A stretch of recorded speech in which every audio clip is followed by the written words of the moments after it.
What's up, guys? Welcome back to... Did you make it louder? Just make it louder as soon as I started talking? You just decided, nope, that's not. All right, what's up, guys? Welcome back to the Colecast. My name is Francis, and last time, maybe not last time, I don't know in what sequence we're going to air these, but in one of the previous episodes, we talked pretty at length about the history of coal and how everybody met each other and kind of the scaling of coal. And I think that gave it a very triumphant trajectory, if I can get the word out. And I think something that's going to be important, especially over, the coming few years as a lot of these smaller businesses are trying to scale, is understanding some of the challenges that they might face. And not that, not to make it sound like people aren't special or, their cases are individualized, but, a lot of these scenarios are not unique. Mm-hmm. And I think having a discussion of some of the things that we went through as a small business, and some of the ways that we found out of it, would be helpful for the development of a lot of people who are paying attention to, not to make it political, but the economy and things changing. And I think rapidly we're facing production coming back to America. And so that's going to lead to a lot of small companies. And we want to make sure those companies thrive and they have access to advice and experience from a company that has found their way out of kind of some pitfalls. Yeah, for sure. So I guess my first question, one of the big first questions from the last one was, when did you realize this project or this company was bigger than just you and Andy? And when did we have to start hiring people? Yeah.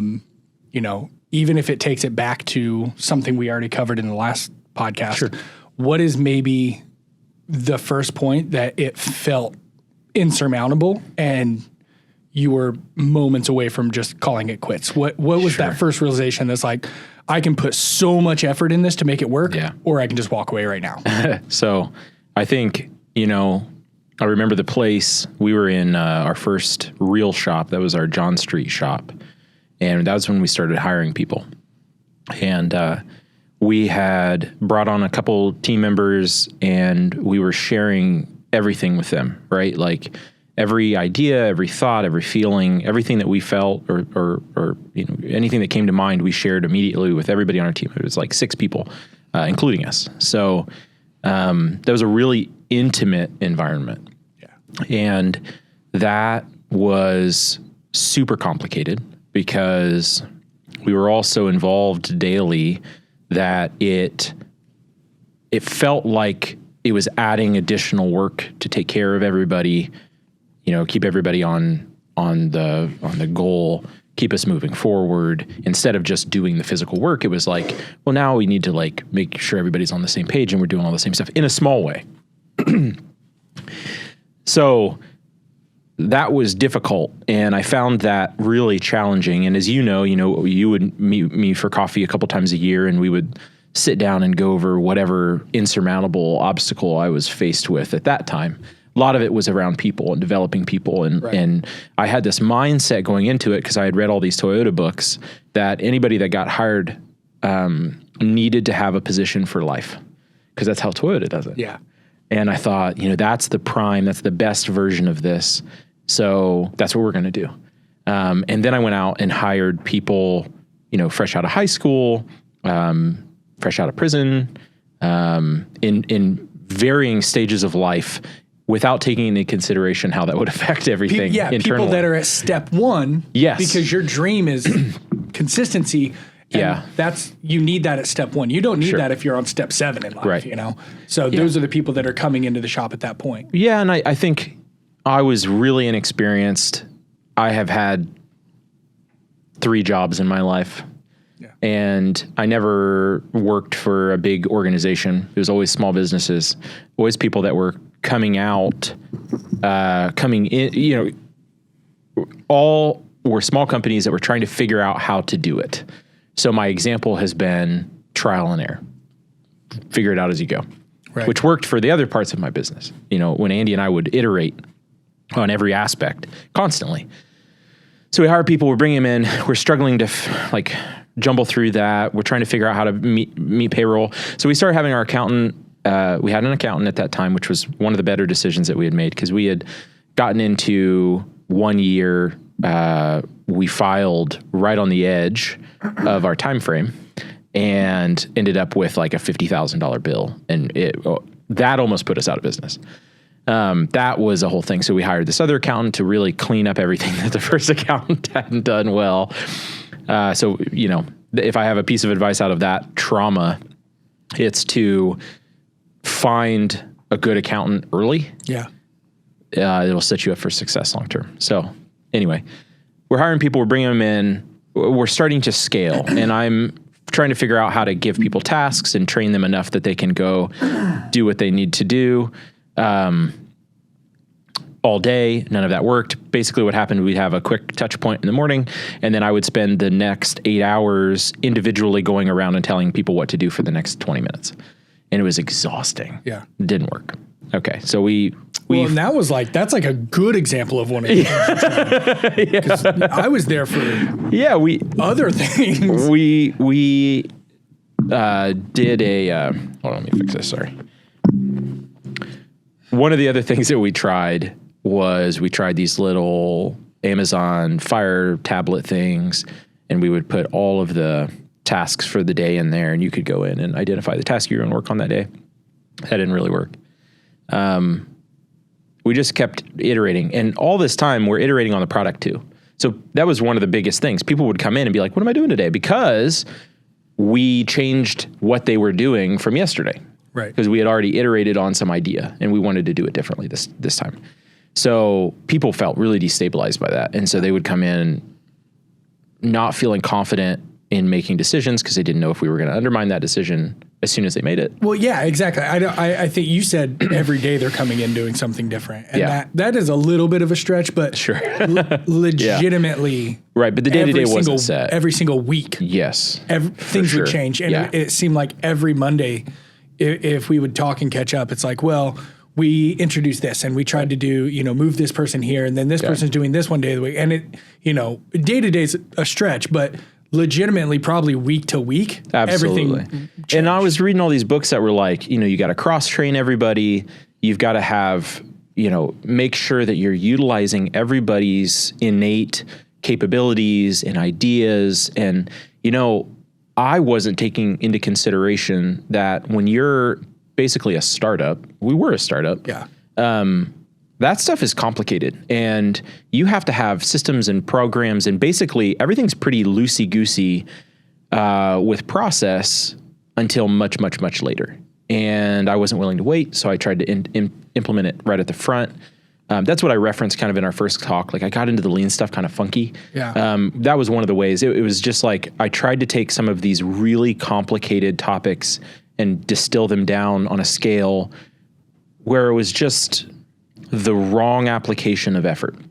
We should have been really working on training and refining the product. And we did that, but we also did all this other stuff. Yeah. So it was just like stuff we're talking about now, getting focused in and then maintaining that focus and holding accountability to that focus for the team, for me, for everybody involved. I didn't do that. And so we would get really scattered and get all over the place and be really reactionary. We talked about that a lot. We're really reactionary. We shouldn't be reactionary, but I don't know how to be anything else. You're going to be reactionary the first couple of years. It's kind of I remember you constantly talking about having firefighters.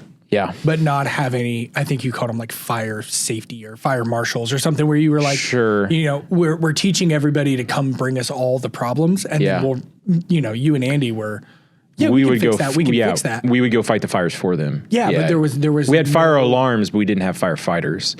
Right. So we had people that would say, hey, this is not working. And then we would go fix it for them. Yeah. And instead of going and training them and taking the time, I was so overwhelmed with everything that we had to do that I didn't realize how that was going to undermine our success long term. Yeah. And we had fire alarms. I had people would come into my office, and our office was like a room in the front. It was the front door. Yeah. Yeah. So it was like people would come up and be like, hey, this isn't working. Hey, this isn't working. Hey, what do you want me to do next? Hey, I finished that. What about this? And I mean, oh my God, 30, 40, 50 times a day. And so in my mind, I was like, okay, you can't scale that. That's not going to work. But I was so overwhelmed in it that I just dealt with it. So,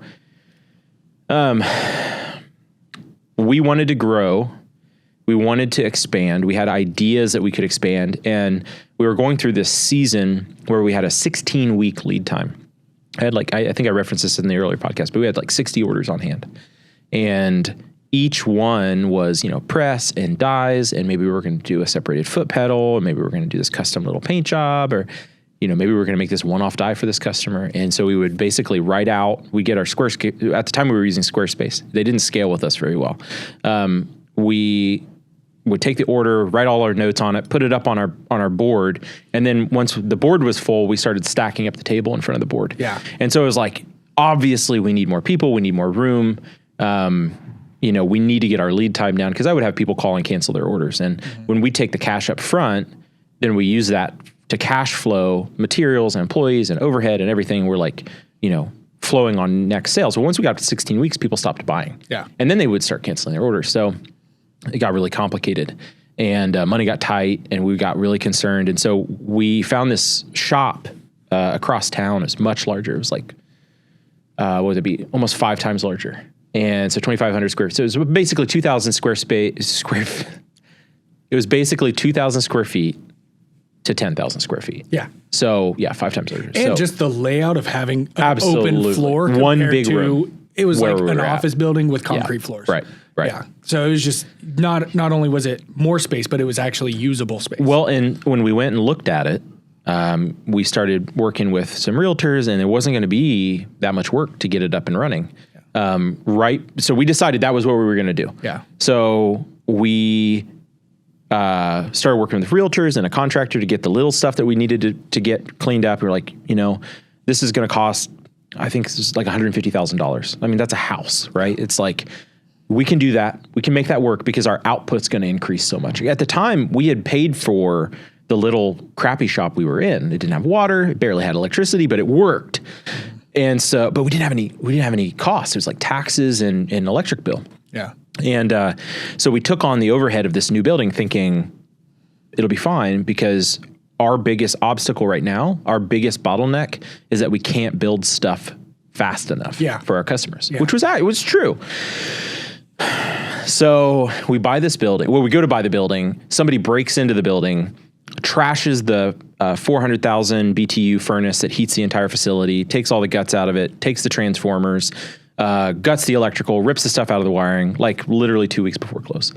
And so we went back to the seller and we were like, everything that was valuable to us has been stripped out. So we worked out a deal, and we got it for extremely little money. But then we had to put even more than it would initially have cost us to put all that stuff back in a way longer lead time. And we go through the whole process, and, we're telling our team, look what we're doing, right? We're moving, we're going to this bigger space. We have all this promise ahead.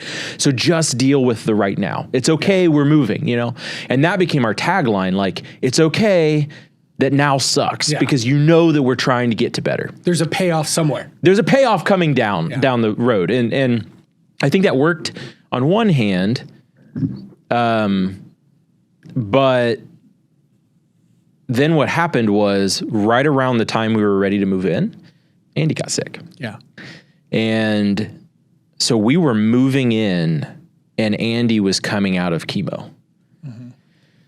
And this was a second round, right? No, this was first. This was our initial instance of, he was diagnosed with, brain cancer, started going through radiation therapy. I mean, he had to leave and just do that. And I was holding down the fort while he was in treatment, and he started coming back after treatment and helping me move and stuff. But it really exposed the frailty of what we had built, because all of a sudden we're in moving mode. We're not producing. We already have a 16-week lead time. We can't produce fast enough. That's why we're moving, but now we're moving. Yeah. So we're not building anything. Yeah. So we tried to keep some guys working back at the shop. And then I remember we set up shipping at the new shop, and because I wanted to get the shipping lanes with our carriers and stuff up and running really fast. So the trucks know where to come and all that. Mm-hmm. And then new product could be delivered at the new shop, so we didn't have to move it. So inventory would be emptied. I mean, all this stuff. I think it was a good idea, but man, it was tough. And excuse me. As Andy got through that process, we were a small business. We didn't have health insurance. We were both self-insured. And we both had families. And it just suddenly felt really frail. And that degraded to the point, we got into the new building, but now I have all this overhead. I've had people cancel orders because they took too long. Yeah. Our cash flow is like done. And so I remember there was 1 week in particular where I was looking at the bank account thinking, I'm going to be able to pay all my overhead. I'm going to be able to pay everybody's wages for 2 weeks. That's what I have. Yeah. And unless sales pick up, that's what I have. Yeah. And so we went out, got a line of credit with our bank, and we maxed it out. It was like, I don't remember what it was. I think it was like $40,000. And we maxed it out, buying materials, covering overhead, covering additional costs that like overrun on the construction project was freaking insane. Yeah. I mean, we ended up like 40% over budget.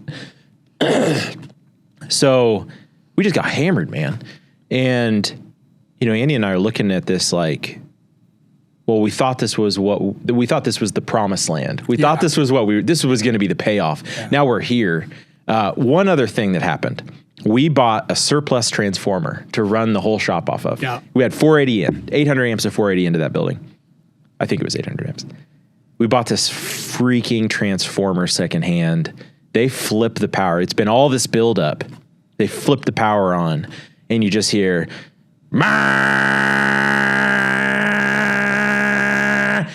and I looked at the electricians and I said, "Oh, is that like everything like booting up or something? Like, what is this?" And they're like, "Nope, that's just what it sounds like. That's what it's gonna sound like forever." You're gonna have to edit that, aren't you? It was like that for the whole 2 years we were in the building. Was just literally 90 decibels of that sound all day, every day. That sucked. So anyway, I remember doing a walkthrough with you after that, and that was I was like, "Oh, does it sound like that when it warms up?" Yeah, it like heats up. Yeah, and you were just like, No. We built a little tent for it. We built a room for it. We put foam around it. We tried everything. Nothing made it better. You're in this big concrete box. It just resonates. It doesn't care. It vibrated the floor. I mean, I actually disassembled the whole transformer, added rubber washers, did all this stuff. Nothing helped. So we're in this new building. We're in the promised land. We are feeling like just crushed from all sides. And Andy and I are looking at our finances. I had to let go of like half the people. And then I think at that point we had like 8 employees. And I had to let go of like 4. I think I let go of 3, and then 1 followed because I had to fire her boyfriend at the time. Plus 1 for not hiring couples. It's not done well for us. No, I got that advice earlier and ignored it, and now I'm like, no, yeah, he knew what he was talking about. So then I'm trying to tell the team that's left, hey, like we had to do that to literally just make this work. Your guys' jobs are not at stake, but people's confidence was really low. Is it picking that up? You want me to keep going? Okay. Are you sure? Oh, look, it's over. People's confidence was really broken. I was really concerned that I didn't know what I was doing. This whole time period just felt like, massive imposter syndrome. It felt like life called our bluff, right? Yeah. So I remember there was just this one point where Andy and I are talking and looking at each other and looking at the finances and looking at the projects and looking at, the build sheet that was left. Things were dwindling. New orders were slowly trickling in, but it just wasn't working. And so we had the conversation. Andy was like, dude, I have to go get health insurance. Like, I've got more I've got tons more medical stuff to deal with to go through this process. And this looks like we're about to go out of business, And so we went through that, and that was just brutal, man. That was brutal. We still had the other shop though. And I thought, well, we'll just downsize to like, us and one other person, and we'll sell this shop and we'll move back. And that was our plan. So we went to our, I talked about Westfield Steel last time. When we moved to Anderson, we started using MoFab, which is a local steel supplier, because they're right on the street from us, literally blocks down. Yeah. We started working with them. When we were moving in, they let us borrow a forklift. I mean, it was awesome. And so we had built a really good working relationship with them. And we approached them and said, hey, we just bought this building. It's renovated, like it's ready to go. Ready to go, yeah. If you want to buy it, we'll sell it to you for what we put in it. Right next to the hospital. Great location. It's a great location if you have an oopsie. Yeah. And they're like, yeah. I mean, we might be interested in that. We can make that work.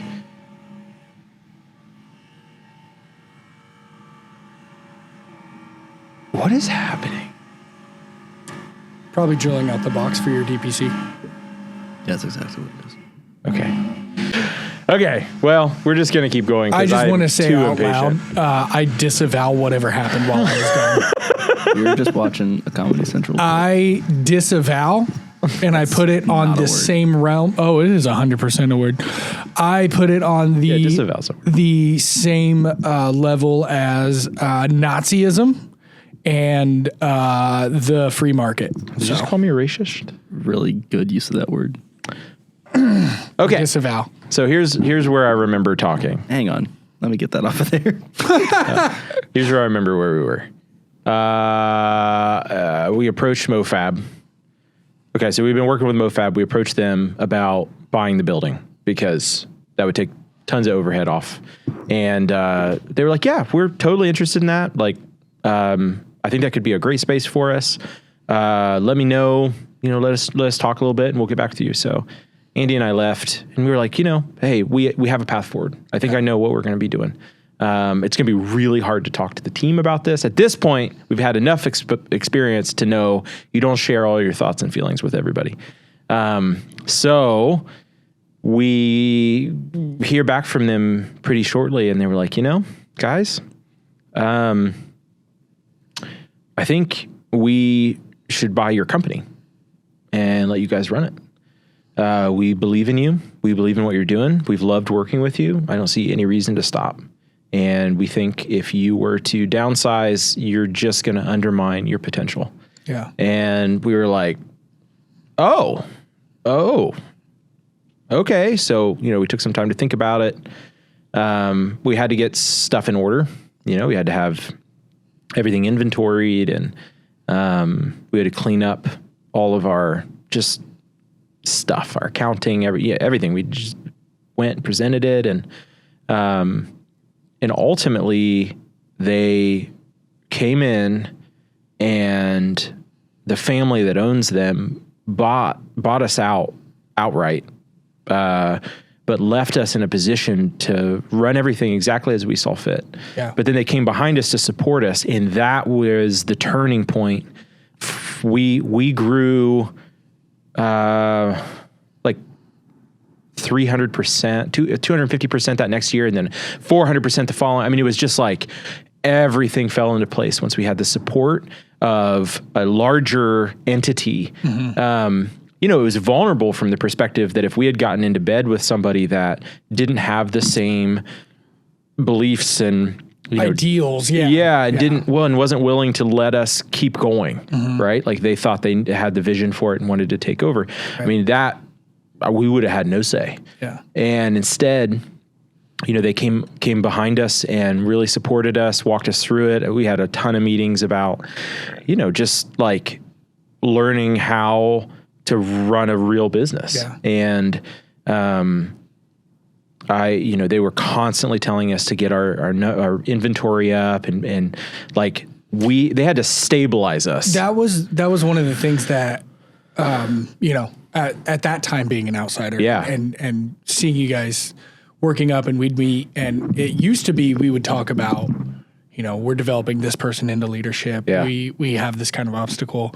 Yeah. And then as soon as the buyout happened, it was like, we were talking about, you're not spending enough money. Yeah. It was like, they kept coming to you and like, Right. what do you need? I have to get more infrastructure in here for you to be able to have productivity, right? Absolutely. Well, and yeah, we had undermined, and I hadn't even realized. I had tried to be so lean up to that point that I was reading these books where Toyota's running on 3 hours of lead time.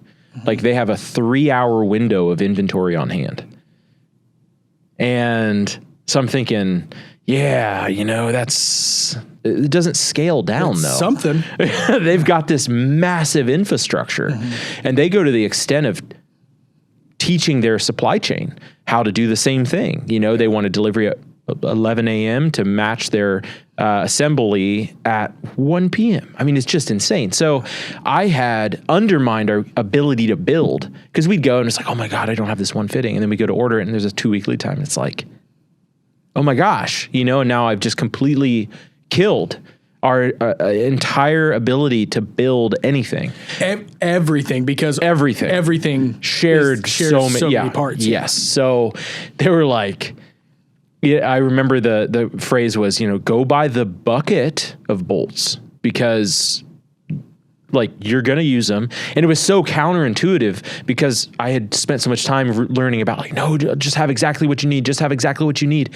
What I didn't take into consideration though, and what they were pushing me for, was we had to stabilize before we could innovate or improve. Right. And we had never stabilized. We had just kept innovating and improving, which therefore didn't allow us to stabilize. And so it took us probably 2 years of reorganizing like our infrastructure and focusing on just keeping things the same long enough to get an inventory built up, to let us run and, base your inventory size on how long it's going to take to get the next round in, and just like basic stuff that we were so in the weeds on developing people and how are we going to handle this HR issue and all this stuff. And all of a sudden it was like, no, I could focus on just what was absolutely destroying the company. How much of so MoFab's been in business for like 65 years. Or something like that. It's family owned, family run. It is very, I don't want to say tight knit, because that makes it sound like some exclusive club, but how much of that family atmosphere made it more comfortable for you to take a lead from them, as opposed to somebody coming in from such and such corporation has a specialty in buying out small businesses? And I mean, those places are a dime a dozen that make all their money off buying small businesses. Well, they buy them and then they sell them off for parts. I think we felt confident going into that sale because we trusted them. We had been doing business with them for a couple of years at that point. So I felt like, I trust that they're going to let me make mistakes and try to push me in the right direction. And that's exactly what they did. They didn't tell me how to do my job. They said, how do you do your job? Yeah. And what's not working. And that was really like, I thought after we sold, I was going to feel like, this isn't even mine anymore. That didn't change at all. And my wife will attest to it. I still feel that same level of connectedness with Cole, but they did, pull my head out of my butt and say, look up, dude, like you're undermining everybody's ability to do anything. Nobody has parts. You don't even know what parts you have and don't have. So, we got our inventory system figured out like 2022. End of 2020. I think November was our deadline on that project, and it took that long to actually stabilize it, find an MRP system that worked. And we are a small enough company still that we could have done it in like an Excel spreadsheet kind of way, but I really liked the way that we can scale. We use a software called Katana. I really like the way that we can scale it up. We can like send build sheets out to the floor. We can document time it takes. We can like automatically pull stuff out. That all scales as we grow. But I wanted to consider that because we could make it work. But the other thing that happened was Andy and I had tried to set up an inventory system ourselves, and we had so many other things going on that we would get like halfway through it and be like, well, it's good enough. Yeah. And then we'd have to move on. If we have one more discussion ever about Kanban and how amazing and perfect it is, but you just can't make it work and it's the worst thing to ever happen to you. That was a solid probably 4 years of conversation of like, oh, we have to do Kanban. There's no other option. Yeah. We have to do Kanban. Yeah. And then in the same breath, I have work. to tell you, Kanban absolutely works. I refused to buy enough. No, I'm not kidding. I refused to buy enough bins to make it work. I only wanted to buy bins are freaking expensive. So I bought one bin per part. And then it's like, okay, but now my bin's empty. Well, we'll make Kanban half a bin. You know, it's 2 bins and you've got to have a way to pull the bin out. Yeah. But even then this goes back to you creating infrastructure. Yeah. Because it costs so much, right? Thing, yeah. Oh my gosh. Scaring cost in the eye and not being afraid of it. Well, and I was so tight. It was just, when you're so cash flow sensitive where I need this week's sales to cover next week's bills. Mm-hmm. You know, I mean, gosh, man. But, so that was the turning point where you asked at the beginning of this, when did it feel ready to scale? Honestly, I felt like we had scaled too quickly when we had gone it on our own. Mm-hmm. And because we didn't have any of the pieces in place, you know, bringing a large organization in like that, they cover our HR stuff. They help us with our payroll. They set up, we've got benefits for the guys now. We've got uniforms. We've got all the infrastructure of a larger organization, but they still give us the ability to run like a startup. We still have to figure a lot of stuff out. And what I like about them, you know, I don't want to sound pandering, but you keep saying a large organization. Right. They're really not. Well, yeah. I mean, total, I think we're at like 100 employees across the whole. Across the whole. And so it's like the what they were able to provide wasn't like something 4 generations ago figured out and they've been operating business. It's like these are lessons that have been learned by the people telling you because they made the same mistake. Sure. It's not third and fourth hand knowledge coming from no. It is a very direct support. It is a very different, like the other companies are all very different. There's a lot of job shop and so big complicated projects that take 6 months to engineer and stuff like that. So you know, it is very different, but there's some basic truths, I think, in business that just kind of cross functionality. And so, you know, we went through that process of selling, and a few months later, they approached, a year later, they approached us and they were like, hey, you've already outgrown your business, like your building. And we really had. We were like, we could have made it work more, but we were right back, even at 10,000 square feet. We were right back to that. Every morning we come in, we move the forklifts out of the way, we scoot a couple pallets over. Oh, I need that machine over there. I've got to go move 15 things to get to it. And then the other thing that really hindered us was electrical. We only were able to afford to put half the electrical in that building. So we ran it all on one side.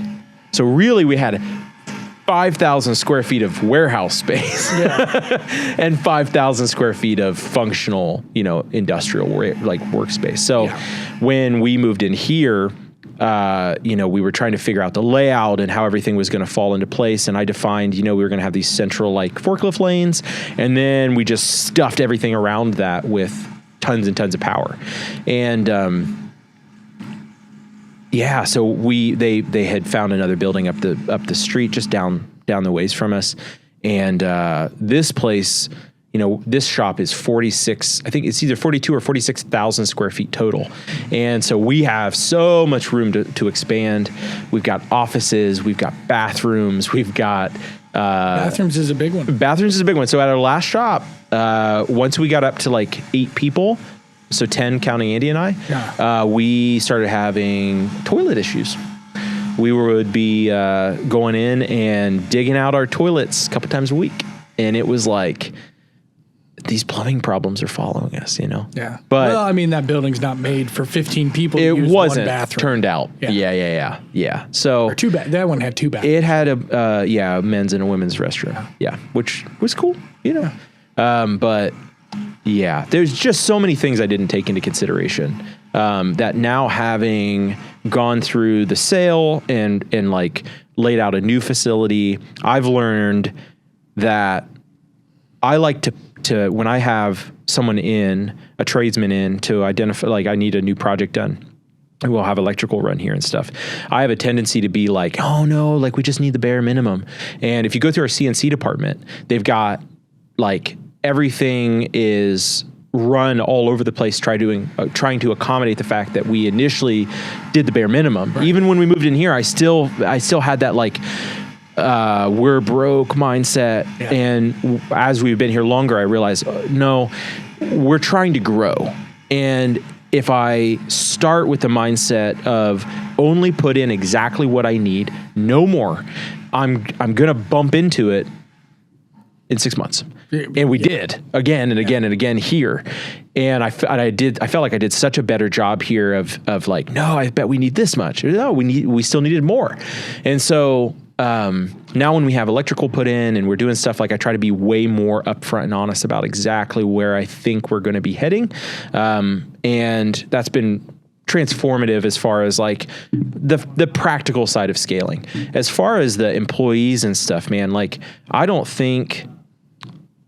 think as we come up against the next tier of what we're trying to do, and this is what we were talking about earlier today, we're right at this sweet spot where we're on, in my opinion, the very edge of what we can do with the number of people that we have, and we're just holding it there, and as we offer new product lines and we bring in new processes and we, identify needs, we are running our team right at the edge of what we're able to do with our team size. So everybody knows what they're supposed to be doing.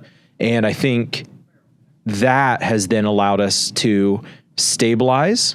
We say, here's what we're doing, and we're not changing it. When you hired in, you were like, stop changing everything. Yeah. We're not changing anything, because I can't teach my team what to do if you change it next week. And it's little things like I'd come in and rearrange a station because it was like, oh, I bet it would be better this way.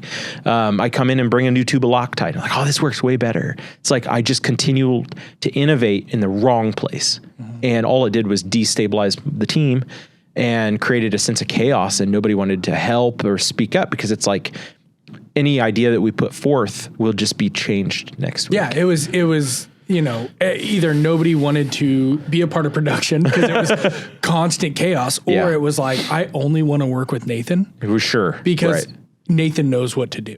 Right. And you created this necessity for you to be here. Right. And like you said, my first couple of months here was literally just telling everybody, no, stop it. Yeah. Quit. Yeah, we're not changing. We're not changing it. Right. But we found this, new deal on this. Cool. Spend the extra $15 on the old one. I don't care. Right. Keep doing it the same way. We have to stabilize this. Yeah. We have to set the precedent, because then we can innovate off that. But if you don't have a baseline, and I knew that, right? But we'd talk about it all the time.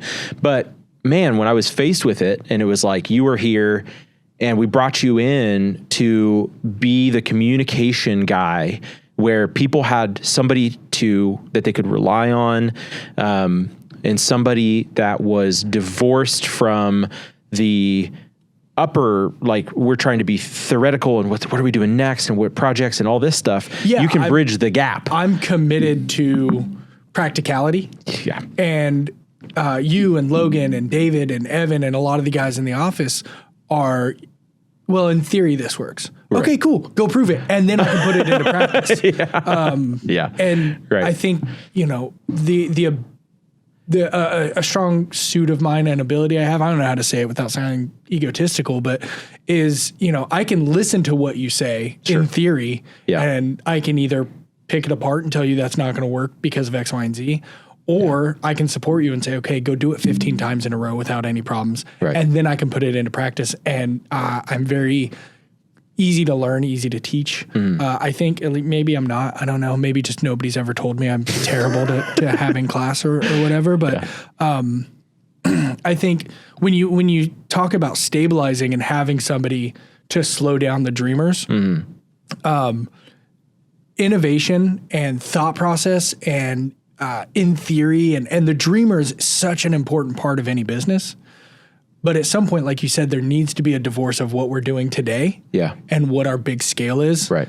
And I think that's an area that we're still learning. Oh, yes, absolutely.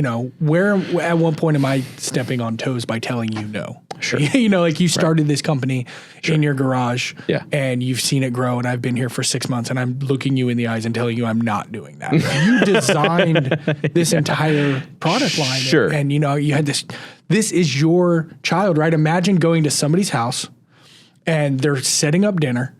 And the parent of the child sitting next to you says, we're going to have spaghetti. And you say, you said mac and cheese. We're having mac and cheese.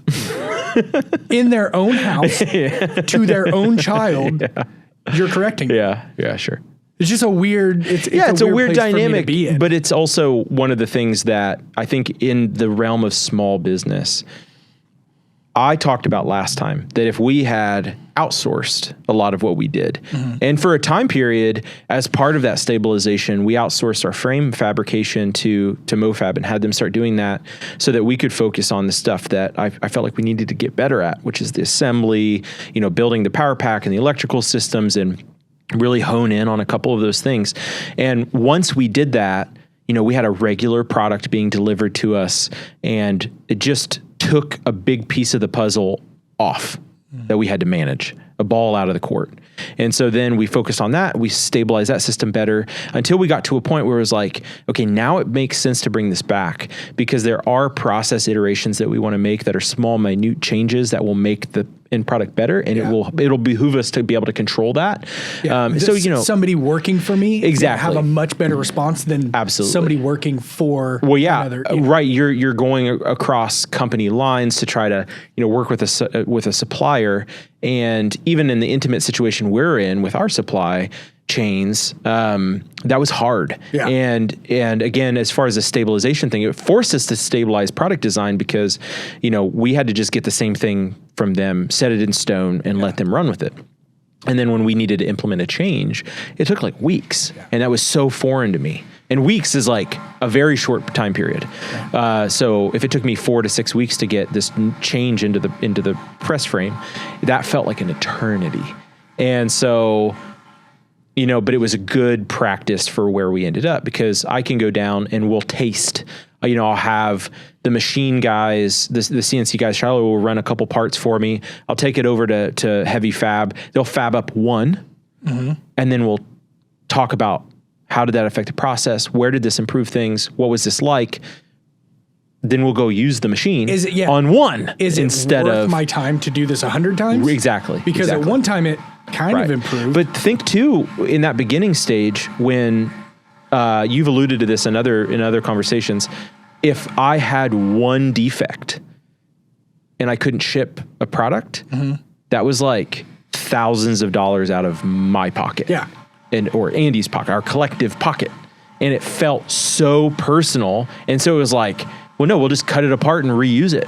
Even if it takes me 2 days, it doesn't matter. I can't afford to bring in another piece because I screwed this one up. So we would just have to rework, which all the lean books are like, once you get to this Six Sigma, you'll have 3 defects and 6 million or whatever it is. And it's like, I'm going to make 1 million pieces in my life. Yeah. Do you ever, those are so specialized and those companies that are that scale are so rare.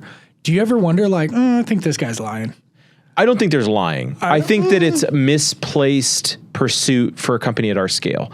I think I don't think it's possible to have that few of defects. Well, I think when you think of it from the perspective of a mass production situation where you've got parts flying off, you have to build systems to control that. Yeah. Because if you have one failure, you can potentially miss, things are happening so fast that you could miss 50 failures or 100 failures or 1,000, issues and defects. And so, and then there's places like GM where they had an entire second factory to take the cars back apart to fix the thing that they weren't willing to just stop and fix the first time. That's not good either. right? So there are good lessons in there. Yeah. I think one of the things that I wished I had learned earlier is, Six Sigma, getting your processes so standardized that you could teach anybody off the street. You know that guy's from Middletown? No, I didn't know that. I really missed the point where I have such an opportunity with such a small, intimate team to work on educating and developing them one-on-one, two-on-two, whatever, and bringing you in as a resource to them and to identify opportunities to train people and build them up on soft and hard skills and all that stuff. I wasn't thinking about that. I was thinking about, no, we got to get our process so dialed that we could just bring in anybody. Yeah. But it's like, I don't want anybody. I've got 15 people. Yeah. I want to have people that care just as much as I do. Maybe not, willing to miss dinner every night, but I definitely want people that are passionate and willing to sacrifice to make this stuff excellent. At the very least, I want somebody who wakes up and gets to come to work. Yeah, not somebody who has to come to work. Sure. Right. And that's been something that I try to talk to people about is the idea that we have a couple people that work here that when they came here, they make less money than they could a lot of other places. Sure. And when we make the offer, they were like, yeah, no problem. And then we find out later, like, oh, you were making that much at your last show? Well, now I feel like a jerk. And it's like, no, I'm not here for the money. I'm here because I believe in what we're doing. And I'm sure as we grow, I'll make more money. And they're bought into the point of they see it as an investment. Right. Which is what we want. That's what I'm looking for in an employee. And it sets the precedent that we're all actively rowing the boat together. Right. And there's no stragglers. Yeah. We don't have anybody on the team that's like dragging behind, making everybody else work harder. Yeah. And we can say that confidently because there's 15 guys. Yeah. Again, it goes back to, I don't need to have a process that anybody off the street. How devalued would you feel if I was like, I could plug anybody into this? We have people that are knowledgeable about what they do. They're good at it. They're taking the time to get better, and we're giving them the time to get better. But as we scale and grow, I think there's definitely a point where that becomes a necessity because we literally need to build so much stuff.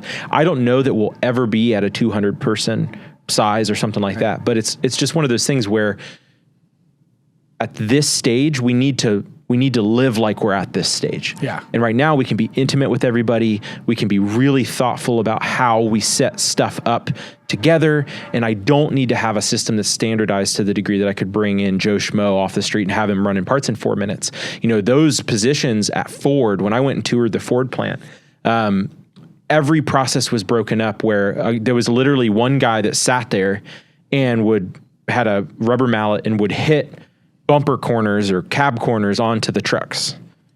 And it's like, that is what they were talking about. I never want anybody on my team to do that. Yeah. Like you hear about Aston Martin or even like these high-end car brands and stuff, and they'll bring a car in and build it from the chassis up. And it's really inefficient in a lot of ways compared to the mass.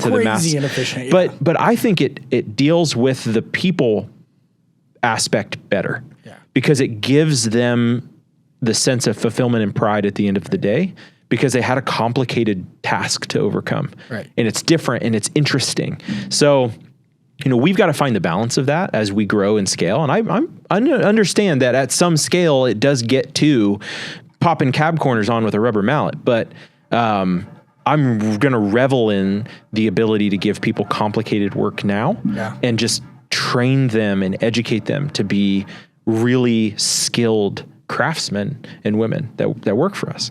So that's where we're at now. And I think basically we're kind of at where we were a while ago, but I was so unwilling to acknowledge where we were that I was acting like we were this much larger company. And I was just focusing on, and basically what it did is I missed a lot of opportunities to enjoy where we're at. Yeah. And I feel like today I have a much better sense of where we're at and the micro steps it's going to take to get us to where we're going. Yeah. We're no longer in a field of, you said earlier we grew 300% and then 450 the next year. Yeah. Genuinely, if we do that, we wouldn't be able to hold capacity. Oh my gosh. Yeah. There's just no way to do that. So the growth is unmanageable at that level. What we need to do now is what you said, incremental. Yeah, we sure. can roll out, we did an announcement on the dies. Yeah. We changed some of the materials. We changed a lot of the processes to be much quicker. Right. We were able to drop some of those dies in half the cost. Right. So I can't remember what I was going to say. What were we talking about? I think what you were getting at was we've been able to be more thoughtful with what we're doing because we're stable. Right. We're doing incremental growth where, we can sell 10 sets of dies for $500 a piece, or I can sell 15 sets of dies for $250 a piece.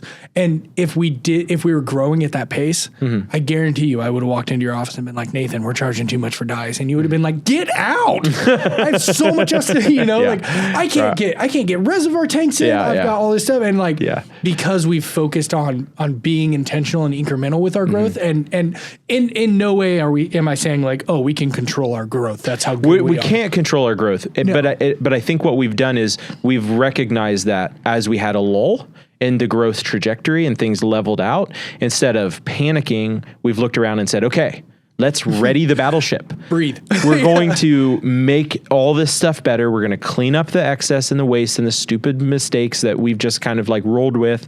Let's get this place how it needs to be, because there's going to be more growth.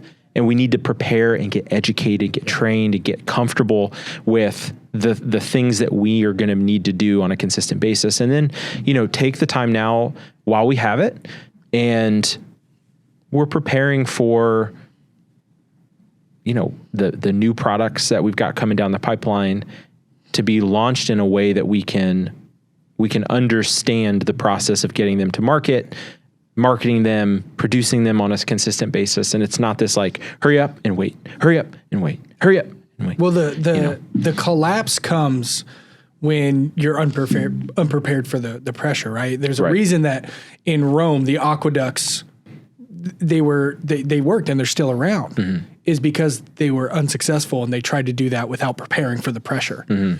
So I think like what you said, we hit this I didn't understand that reference at all. The aqueducts are still there because they weren't prepared for the pressure? No, because they were. They had some mess You ups. said weren't. No.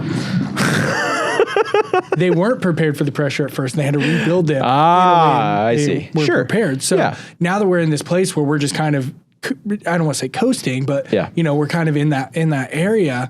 The first few times we weren't prepared for the pressure, and now it's good to understand how do we prepare for the pressure. Well, and we've seen what we can do with what we have. Yeah. And we're at the position where when things we know how far we can stretch it and push it until we need to hire, and we know exactly where we're going to need to hire and exactly where we're going to fill that position because we know what the needs are. And I think we have a better understanding of what the difference between organizing our productivity a little bit better and hiring. We have a much better idea of, we can add responsibilities or take responsibilities away over just bringing somebody in. Yeah, for sure.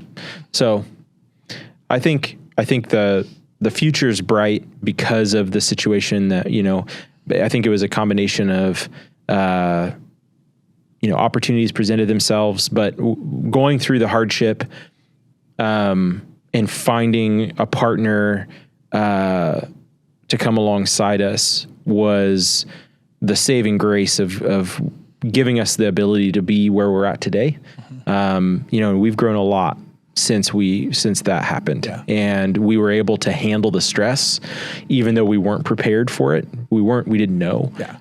So that today we can be so much better prepared for all of that. And I think the future is very bright, but I'm excited to see, the development of the team as we grow in capabilities and people get even more educated and learn. And I think we've got a lot of difficult work ahead of us, but I think we're all ready for it. And I think we're all rowing together. I think we have a crew that would quit if it wasn't difficult. I genuinely do. You know, I don't think Evan's like, yeah, totally. I don't think that we have anybody here that came here just to have a job. Sure. I think they wanted to have an experience, man, a and journey. We're on the journey. Right. Yeah. And, you know, we've got guys that work on the floor that there's one guy in particular who jokes around. I had never held a power tool before I worked here. Sure.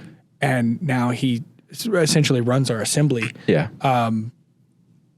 That you can't get that going to work at McDonald's, or you can't get that even going to work, you know, being a librarian or a school teacher. It's just kind of like, okay, like you learned, here's your thing. You do this for 40 years. Right. There's this identity here of people wanting to grow and learn, to where our CNC guys are learning how to forge and how to run the laser. Right. Our welding guy is learning literally every single part of the shop. Anytime he has downtime, he's running around. Yeah. You know, everybody here has this idea of like, well, how do I get better? And there's difficulty in that. So I genuinely think if we didn't have a difficult road ahead of us, our team would drop like flies. Be uninterested. Nobody here wants to work in production. They don't want to make the same. Well, thing nobody wants to sit there and hammer on cab corners. Yeah. So, exactly. Yeah. They want to have those little problems. They want to have those things they can figure out. Yeah, and sometimes big ones too. Yeah. But Evan is telling us to wrap up. So we're going to wrap up and go shoot our next video. Do you have any other questions for me before we do? No, I thought I was the interviewer. Yeah, interview me. So I thought I was supposed to wrap up. You can. We can edit. Evan just turned everything off. Okay. All right, guys. That's it for the podcast, part 2 of the history, and a little bit into the future and what we do around here. This is Nathan Brandt. He is our founder, CEO, division manager, co-founder. You can look him up at Brandt Blacksmith. He makes really cool stuff outside of here as well. Go support children to go to college. I do have a lot of kids. Yep. Too many kids. Please help me. Yep. Too many kids. Okay. Bye. All right.